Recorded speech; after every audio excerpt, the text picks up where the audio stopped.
forward. What we're trying to do is, give capacity back to educators, decrease the time that it takes to train complicated things, do it in a safe environment, teach critical thinking and decision-making skills at a very complex level. And this technology is wonderful to provide that kind of platform.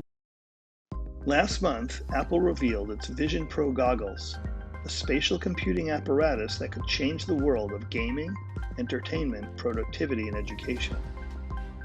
Mark and I caught up with Darryl Trousdale from Torch Technologies to learn about how Apple's entry into the world of augmented and virtual reality has set off the starting gun for an innovation revolution that could connect your brain to the world in a way that we haven't seen since we were first introduced to the iPhone 15 years ago. Welcome to What I See, the podcast where we uncover the stories of visionaries, innovators, and entrepreneurs. Join us as we explore the big ideas and challenges shaping our future. And now our hosts, Mark O'Donnell and Louis Schiff. Hey, Mark O'Donnell from EOS. How are you? I'm doing amazing, Louis. How are you? I'm good. I've missed you. We had a little hiatus because you and I got a little busy with our own business projects and had to take a little time off, 3 weeks here. We did. I missed our times together. But the good news is I will be joining you in Oxford for Moonshots and Moneymakers. So I'm super looking forward to doing that. Going to Oxford for a week is just a wonderful experience. I had a chance to, I just received an honorary doctorate from Rider University, as you pointed out. And I made a speech when I was receiving it, basically about how magical Oxford is. And one of the things I'm proudest of over the last couple of years is creating this bridge between Rider University and Oxford, where students from Rider, which are, students from a school, it's a little bit of a hard Scrabble school. It's a first in the family to go to college kind of school. Now we have 2 students a year spending the entire year abroad at Oxford. And the only other people doing that are people from the Ivy Leagues who get to go to Oxford. Mm-hmm. So we're very proud of that. Yeah, that's amazing. Oxford is such an interesting place. I've spent some time on the campus really just visiting and walking around. Unfortunately, this time I'm going to be opting out of the 1,000-year-old dorm experience, which maybe I would regret, but I'm pretty sure they don't want my entire family with me in the dorm. I mean, Mark, it says everything we need to know about you. You have gotten to a station in life where, you expect the bathroom to be in the room you're sleeping in. And that's just who you are now. Right. And stone floors and, this maybe I'm missing out. I don't know. You definitely are. Hijinks will ensue. Yeah. But today's conversation starts from something that's been going on for years, of course, which is this kind of very slow introduction of augmented reality, virtual reality into our lives. And from my point of view, I am actually fascinated with it. I do believe I will one day be sitting on a bench in Central Park and I will have goggles on and I will have a 100-inch monitor in front of my face while I'm also enjoying nature. And I'll be able to see the pretty girls walking by and I'll be able to see the Hanson horse carriages, but I'll also be able to work. And I've been waiting for this for a very, very long time to happen because every time I read the reviews of these devices, you hear about things like it's disorienting or, other negatives. So just in the past few weeks, we all heard that Apple is getting into the business with its Vision Pro goggles after billions of dollars and something like nearly a decade of development. And Apple is the most 800-pound gorilla of technology that there ever has been. So what are your thoughts about AR and VR as a topic and just as the normalization of it in our lives?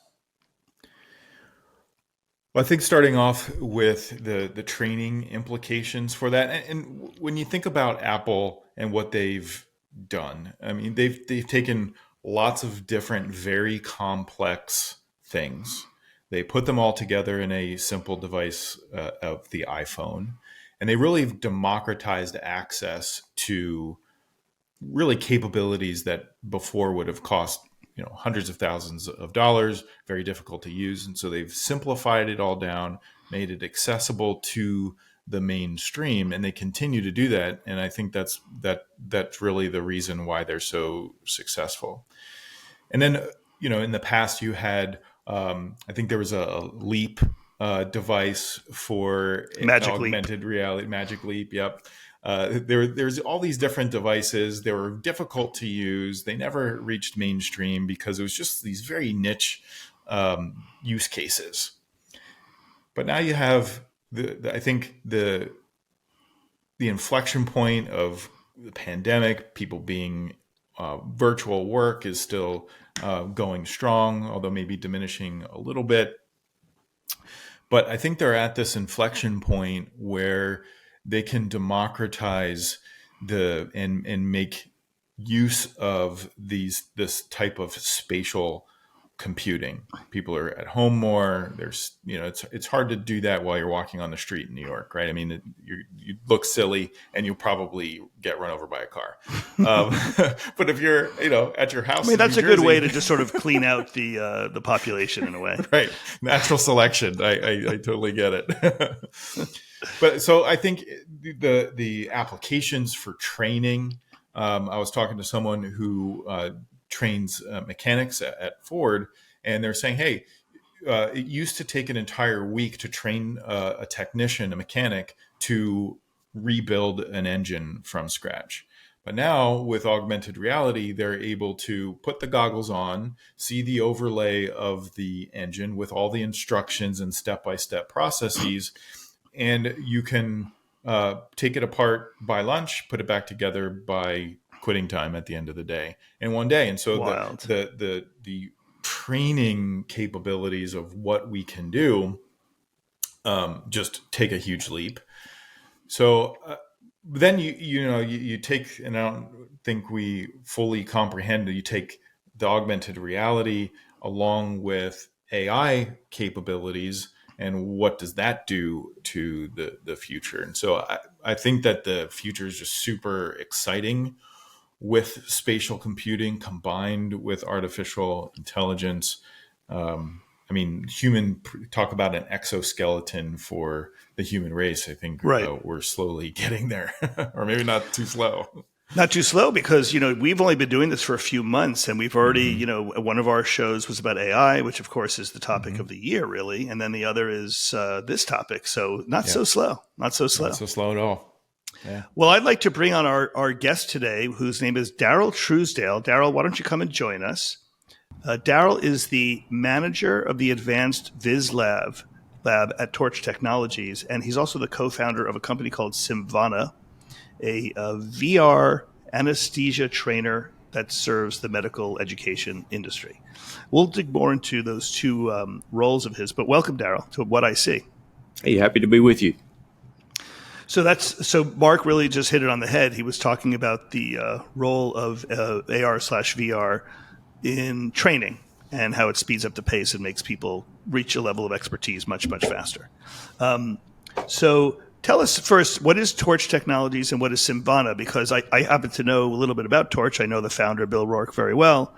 It's an amazing company, but it's got nothing to do with the medical world, to my knowledge.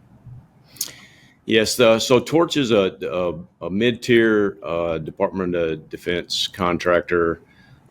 We specialize in doing primarily research and development for the Department of Defense, Army, Navy, Air Force. We're headquartered in Huntsville. We're about 1,500 employees. About three-quarters of those are in Huntsville, but the rest are at strategic locations across the U.S. Supporting Army, Navy, and Air Force. Tell us about Simvana. Yeah, so Simvana was leveraged from a military application, military trainer that we started building about 5 years ago, and had a lot of success with that. It was a spatial computing application to deliver digital twins of sophisticated weapon systems to soldiers, so that they could train initially and sustainment training at deployed sites across the world. And so we had a lot of success with that product. Simvana is a VR training platform that was the idea for it was birthed at our neighborhood swimming pool.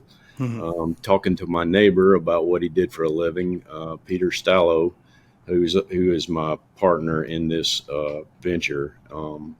And so the idea was, as we spoke about, what we each did for a living. The idea was to the big idea was to try to improve mortality rate due to anesthesia across the globe. And so, of course, we have to be successful as a company first. And so we developed that product over the past 2 or 3 years, and it's in 14 schools across the United States. And so what we try to do is augment the training at these universities where you teach student registered nurse anesthetists. And Mark, it's very similar to the example you gave at Ford. What we're trying to do is, give capacity back to educators, decrease the time that it takes to train complicated things, do it in a safe environment, teach critical thinking and decision-making skills at a very complex level. And this technology is wonderful to provide that kind of platform. And it's validated and proven. I know we're going to get into an Apple discussion, but even with the technology that's out now, there's several headsets, several different kinds of products, several commercial off-the-shelf opportunities to take advantage of, and there's quite a bit of success across industry, not only in the training environment, but design, delivery, test, the complete life cycle, of product development. Certainly, training is a very good use case for that, but it's really across the board. So, Darryl, just one thing I want to jump into is the idea that this technology came out of your work with Torch Technologies, which is, or at least partly, which is a defense contractor. I just like to point out every once in a while that, we study the innovation sectors of the world, and one of them is academic, where people, where PhD students and grad students and professors are inventing the future. And the other is all the things that the government underwrites to try to invent. And in this case, what I heard you say is that the technology you were doing to build military weapons testing tools for soldiers was then spun out into something to teach doctors to save lives. Is that accurate? That is very accurate. And I would say it goes the other way. As we've developed, we call this a trainer core, which allows us to develop, other products and solutions and move quickly. As we develop the medical part of that trainer core for features and things that we need, that's feeding backwards into the DoD world as well. So it's really a beautiful story. Yeah. Could you define for us?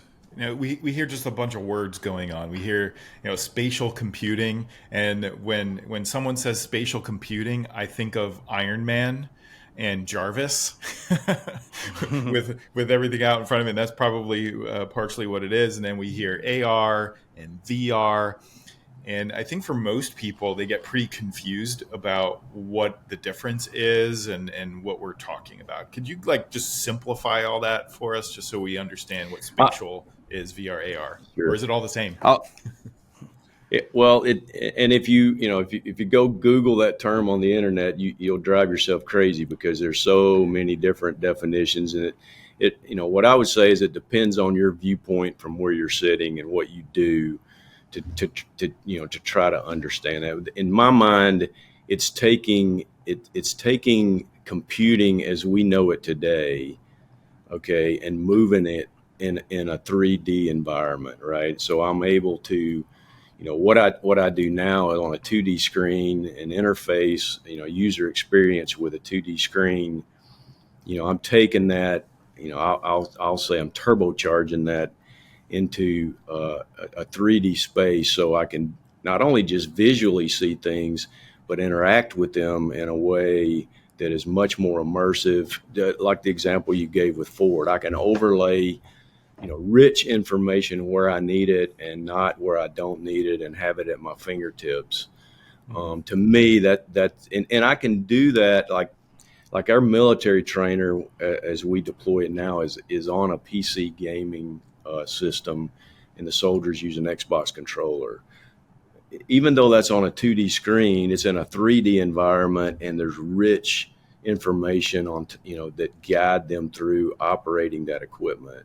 And so that's spatial computing. Even though it's on a 2D screen, it's, in my mind, that's still spatial computing. Mm-hmm. For an anesthesia trainer, I'm dropping a student or a nurse anesthetist in a 3D environment, and the information that I can provide to them is 10 times richer than on a 2D screen. And so, because it's much more immersive, the sounds, everything is there that puts them in that, kind of tickles the senses and brings that immersion to life. And so that's where we're headed, right? Just much more of that. It's still all spatial computing. Does that help? Yeah, for sure. So let's talk about Apple for a moment. Just this, and by the way, while we're watching this, I can see Mark's Apple Watch, and I'm just thinking about how, the watch kind of came along, and now a lot of people really love their Apple Watches. It's really changed. You have a computer on your wrist, just like 15 years ago we put a computer in our pocket, and so when Apple comes along, it just changes the way we live. What's the word in the AR VR world on what Apple's Vision Pro goggles are going to do to your industry? So we're all excited about it. There's still, all we can do now is read about the capabilities and promises, and we all know it's the first version, right? I mean, just like the watch, there's going to be many upgrades. The analogy I like to use is the phone. And so the phone came out in 2007, and there were versions of a smartphone, 10 years before that, right? So Apple does what they do, which is wait, and then, decide when to enter that market and then take over market share. And I expect them to do the same thing with the Vision Pro. So 2007, 2007, the phone comes out, think about it, 10 years later, a decade later, 2017, phone, they made huge strides in usability, feature upgrades. And by 2017, 18, the phone it's very, very capable. So the software development kit for Oculus came out in 2013. So here we are, decade later, Vision Pro, right? Okay, so, loosely I can project another decade away, and you are going to be sitting on that bench, looking at the screen, seeing the things that you're talking about. Yeah. That's my crystal ball, and there's but it's a decade from now, or rather, everything it's incremental, but a decade from now, there's an utter transformation. I think so. And I think it's all about improving the user interface. That's what happened with the iPhone. The adoption rate will track closely with the user experience. As the user experience improves, as the headset form factor gets smaller, all the specs continue to improve. It's just going to be more and more people adopting, which will, drive those improvements.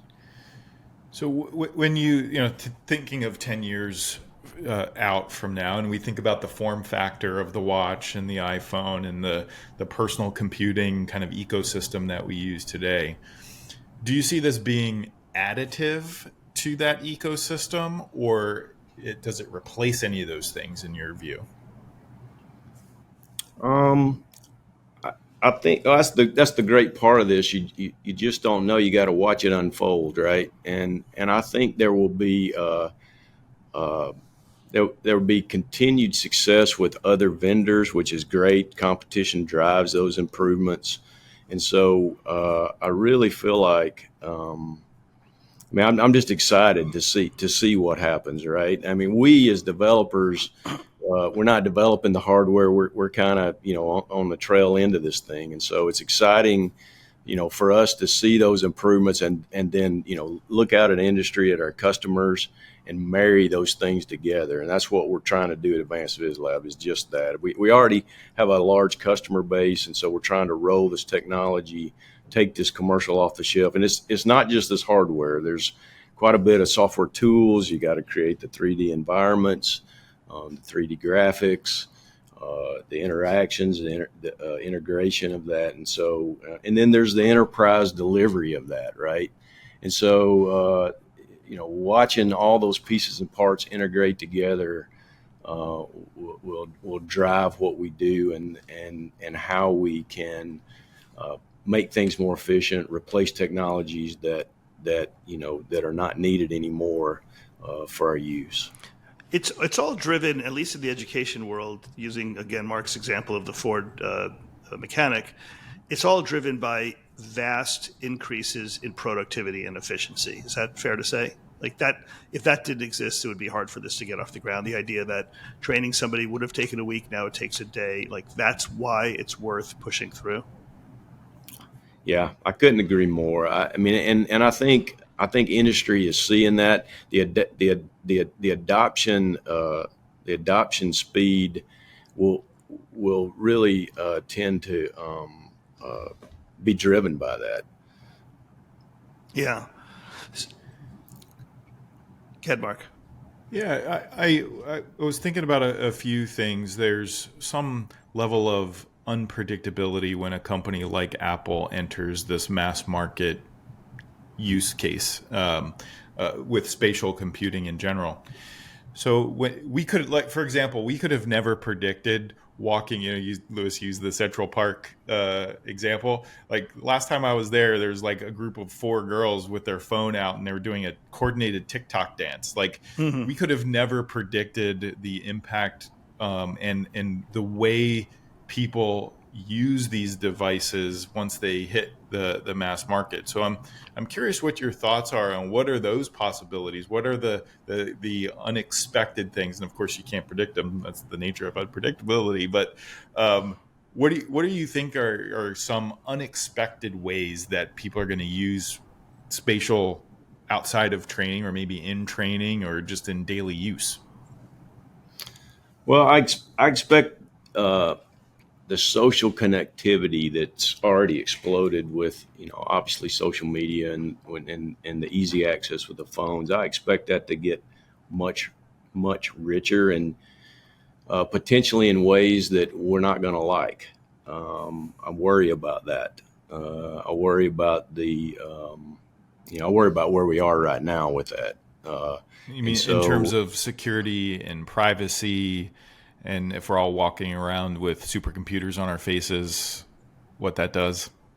I do, and I think there's a bad element that could get worse, and so I'm very worried about those abilities, and privacy is definitely one of those.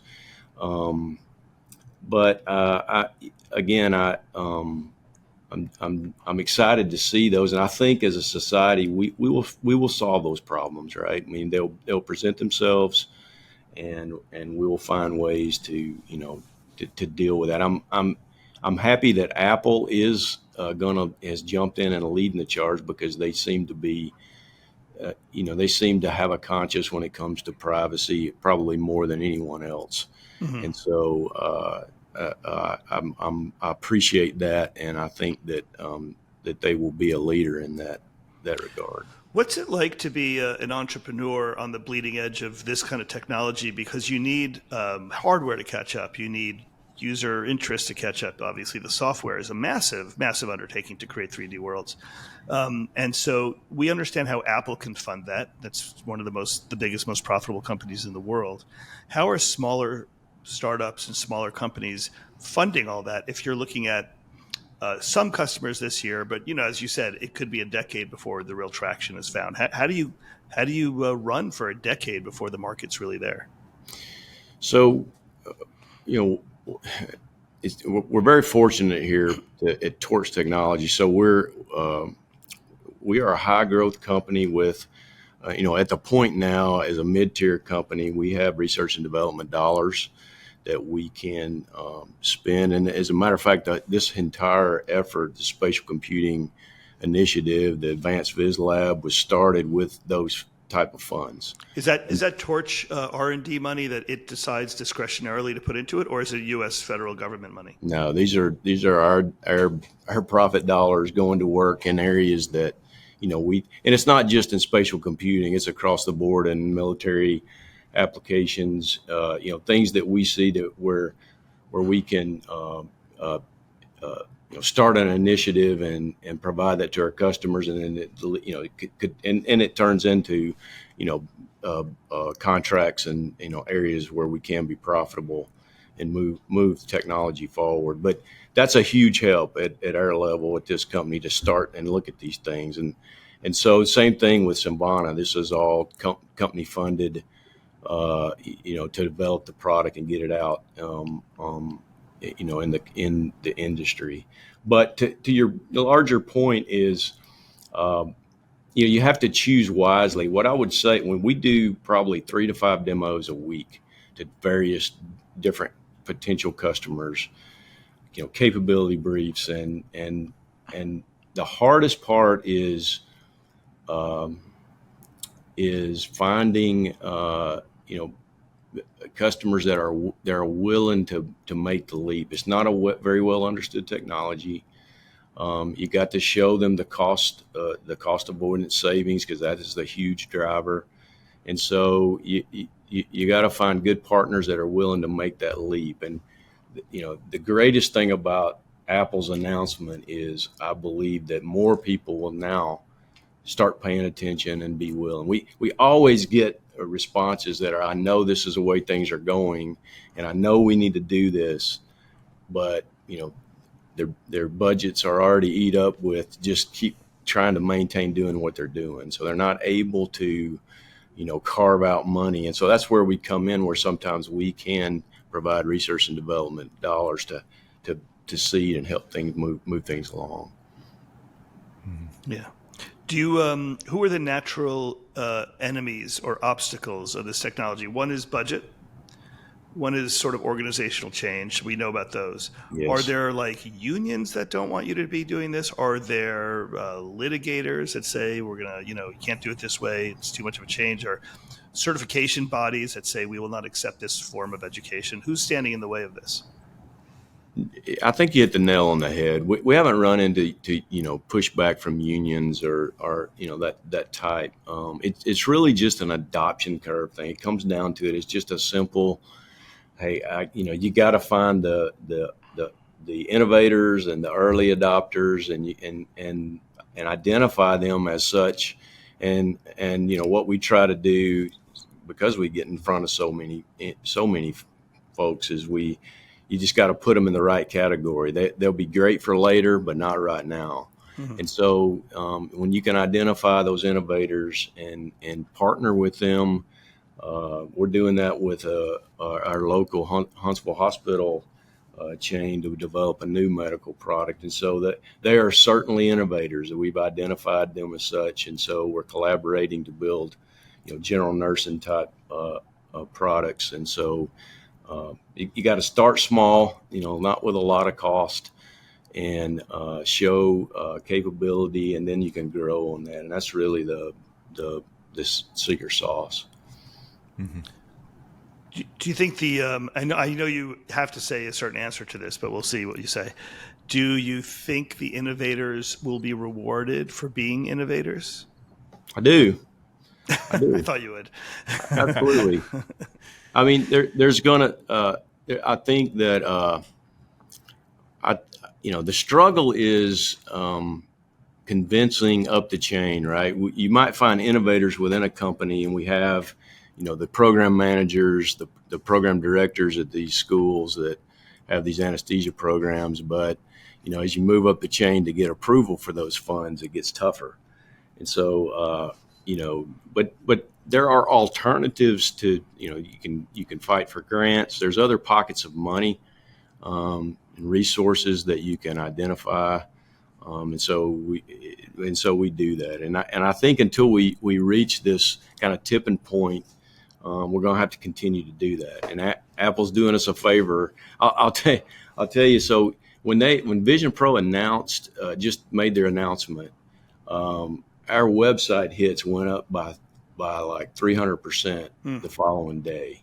So just to give you an indication of the impact of Apple just saying, I got a product, that is the acceptability of people going, yeah, I knew I needed to do this. So now let me go, where did I hear? I just heard of those guys. Let me go check them out again. Interesting. So we talked a lot about training as an application for spatial computing in whether it's military or medical applications.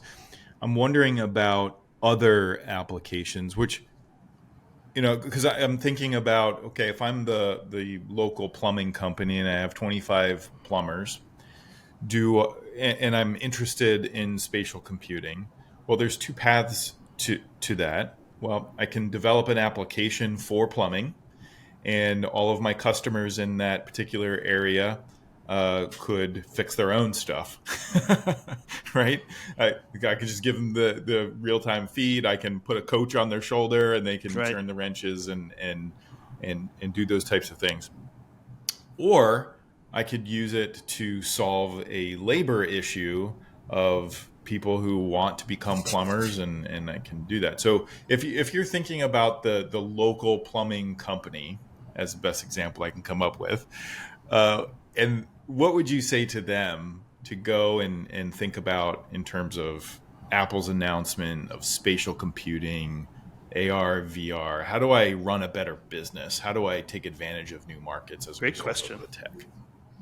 So I would think that industry's already doing this to some degree with AR, with Microsoft HoloLens, where you can you can send techs out in the field, and they may not be an expert, but they have an expert like on their shoulder, right? And so you can phone a friend if you have a problem. They can see exactly what you're seeing, and they can talk you through it. I think that in a perfect world, fast forward maybe a decade, you might just have an AI friend plugged in, right? That's helping you along the way.